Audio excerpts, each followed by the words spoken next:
इयत्ता 6वी विषय सामान्य विज्ञान. घटक बल व बलाचे प्रकार.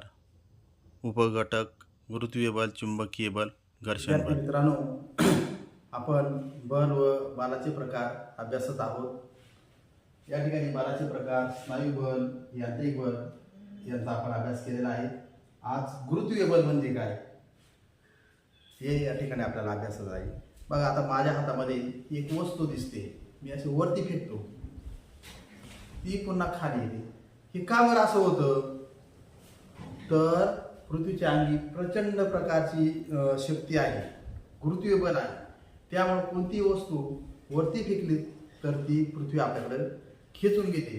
म्हणजेच पृथ्वी जे बल लावून वस्तूंना आपल्याकडे खेचते त्याला काय म्हणतात? गुरुत्वीय बल. अजून काही उदाहरण पाहायचं म्हटलं तर सध्या आंब्याचा सीजन आहे. बघा, आता तुम्ही बघताय हे आंबे झाडाला लटकलेले होते, ते खाली पडलेले दिसतात. का बरं? तर पृथ्वीच्या अंगी गुरुत्वीय बल असल्यामुळे पृथ्वी आपल्या ह्या वस्तूंना खाली खेचून घेते.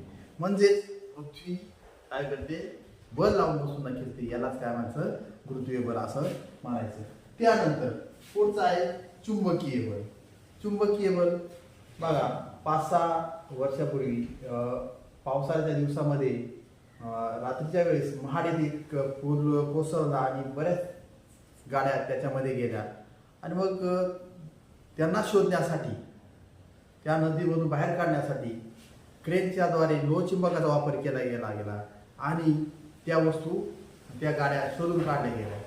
म्हणजेच त्या ठिकाणी चुंबकाद्वारे बल लावून त्या गाड्या खेचून घेतल्या गेल्या. तसंच आता बघा, या ठिकाणी एक खिळा आहे आणि लोहचुंबक आहे. बघा, आता हा लोहचुंबक या खिळ्याला खेचून घेतो. म्हणजेच लोहचुंबकाद्वारे लावलेल्या बलाला काय म्हणायचं? चुंबकीय बल असं म्हणायचं. त्यानंतर पुढचं बल आहे घर्षण बल. बघा, आपण कॅरम खेळतो आपल्या शाळेमध्ये, त्यावेळेस त्या सोंगट्या असतात, आपण त्याच्या बोटाने मारतो, त्या घसरत जातात आणि एका ठिकाणी जाऊन थांबतात. किंवा आपण चेंडू असा घरगळत घसरत ग्राउंडवरती बघा, आपण खेळत असताना तो घसरत पुढे जातो आणि थांबतो. तर हे असं का बरं होतं? तर त्या ठिकाणी हे बल त्या ठिकाणी त्या वस्तूवरती कार्य करत असतं. म्हणजेच थोडक्यात या बलाला काय म्हणायचं? घर्षण बल. त्यानंतर पुढचं आहे स्थितिक विद्युत बल.